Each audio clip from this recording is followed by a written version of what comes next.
တငင်းသီးစားရင်တကယ်ပဲကြောက်ကက်ပျက်စီးစေတာလားပရိသတ်များအားလုံးပဲမင်္ဂလာပါရှင်ဒေါက်တာလိုက်လီဖိရှ်ကနေပြီးတော့ကြိုဆိုပါရစေတငင်းသီးဆိုတာမြန်မာလူမျိုးတွေအတွက်တော့ထမင်းမိန်စေတဲ့စီးတစ်ခွက်ပါပဲဒါပေမဲ့တငင်းသီးစားရင်ကြောက်ကက်ပျက်စီးတတ်တယ်ဆိုတဲ့စကားကြောင့်စားရမှာကြောက်နေတဲ့သူတွေလည်းအများကြီးရှိပါတယ်တကယ်ရောတငင်းသီးကကြောက်ကက်ကိုပျက်စီးစေတာလားဘာကြောင့်အစိတ်တက်ရတာလဲဘလို့စားရင်ဘေးကင်းမလဲဒီနေ့ဗီဒီယိုမှာတငင်းသီးနဲ့ကြောက်ကက်အကြောင်းအသေးစိတ်ရှင်းပြပေးသွားမှာမို့အဆုံးထိကြည့်ရှုပေးကြပါအောင်ရှင်တငင်းသီးမှာကျန်းမာရေးကိုဒုက္ခပေးနိုင်တဲ့ Janolic acid ဆိုတဲ့အဆိပ်တစ်မျိုးပါဝင်ပါတယ်ဒီ acid ကခန္ဓာကိုယ်ထဲမှာပျော်ဝင်ဖို့ခက်ခဲပြီးတော့ကြောက်ကက်ထဲကိုရောက်သွားတဲ့အခါအချောင်းပုံဆောင်ခဲလေးတွေဖြစ်သွားတတ်ပါတယ်အဲ့ဒီပုံဆောင်ခဲလေးတွေကကြောက်ကက်ထဲကပြုံငယ်လေးတွေကိုသွားပိတ်တာထိုးဆွားတာတွေလုပ်တဲ့အတွက်ကြောက်ကက်ရောင်ရမ်းတာနဲ့စီလန်းချောင်းပိတ်တာတွေဖြစ်လာပါတော့တယ်။ဒါကိုပဲတငင်းသီးအဆိပ်တက်တယ်လို့ခေါ်တာဖြစ်ပါတယ်။အဆိပ်တက်ပြီဆိုရင်တငင်းသီးစားပြီးတနာရီကနေ12နာရီအတွင်းမှာအခုလိုမျိုးလက္ခဏာတွေပြတတ်ပါတယ်။နံပါတ်1ခါးနဲ့ကြောကုန်းမှာအရမ်းနာကျင်တာ2ဘိုင်းအောက်နာပြုတ်အန်တာ3စီးသွားရခက်တာစီးနေသွားတာ4စီးထဲမှာသွေးပါတာသို့မဟုတ်စီးအယောင်နောက်ကျသွားတာနံပါတ်5စီးထဲမှာ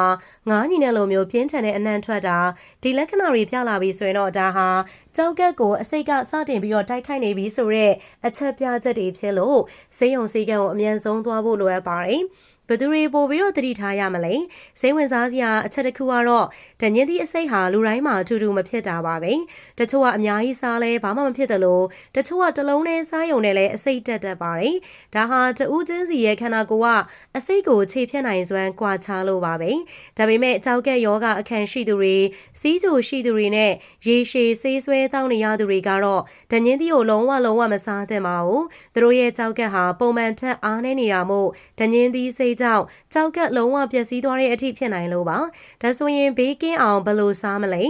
ကဲဒါဆိုရင်လုံးဝမဖြစ်နိုင်တဲ့သူတွေအတွက်ဘေးကင်းအောင်ဘယ်လိုစားမလဲနံပါတ်1ပမာဏကိုကန့်သက်ပါတခါစားရင်တစ်လုံးသို့မဟုတ်နှလုံးထပ်ပို့ပြီးတော့မစားပါနဲ့နံပါတ်2အချက်ရေများများတောက်ပါတငင်းသီးစားပြီးတဲ့အခါရေကိုပုံမှန်ထပ်ပို့တောက်ပေးခြင်းက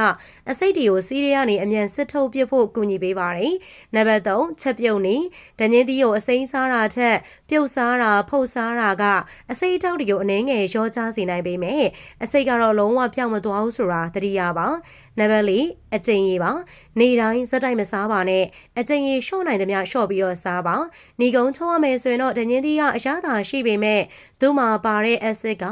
ကြောက်ကက်ကိုဓာတ်ရိုက်ပျက်စီးစေနိုင်တဲ့အန္တရာယ်ရှိပါတယ်ကိုယ့်ရဲ့ကြောက်ကက်ကျန်းမာရေးကိုငဲ့ညာပြီးတော့အသင့်အတင့်ပဲစားကြဖို့တိုက်တွန်းချင်ပါတယ်သင်ပတ်ဝန်းကျင်မှာတငင်းသီးစိတ်တက်ဖူးတဲ့အတွေ့အကြုံရှိသူတွေရှိလားကွန်မန့်လေးထဲမှာပြပြပေးပါဦးဒီဗီဒီယိုလေးကတငင်းသီးကြိုက်သူတွေအတွက်အသုံးဝင်မယ်လို့မျှော်လင့်ပါတယ်အားလုံးပဲကြောက်ကက်ယောဂါနေပြီးတော့ကင်းဝေးနိုင်ကြပါစေရှင်